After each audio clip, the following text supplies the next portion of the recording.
Meoibagi Hak Kanba, Meoibagi Hak Ngakpa Haibasi Meeoiba ama Oina Pokpagi Khwaidagi Chaoba THOUDANG AMANI HAINA MANIPUR Human Rights Commission ki HANNAGI former acting chairperson KHAIDEM manina PHONGDORAKLI wafamasi hayeng pangthokadawriba International Human Rights Day gi mang oina na press tathadorakpa video footage samada PHONGDORAKPANI makna makata na hai Meeoiba amana masagi hak tanaba honabada movement khara changsinbana oiba yaroi logi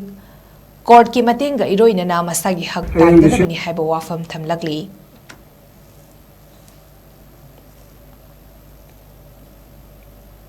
Meeoibagi tangtara achi International Human Rights Day haidana prithvi ki mapum puna mukta pangthokadori masige mangoi nana Manipur da hayeng pangthokadori ba International Human Rights Day asiga mari lenana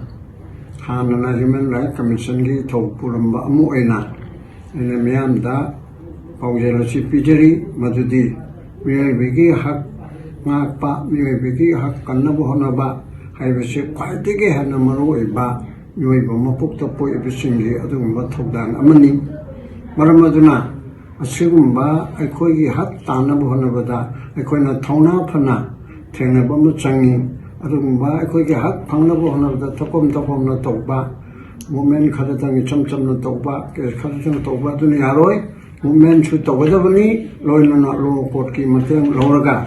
aikoigi hak aikoigi right punamache na bo honabada aikoina thauna phana sengna ba chumi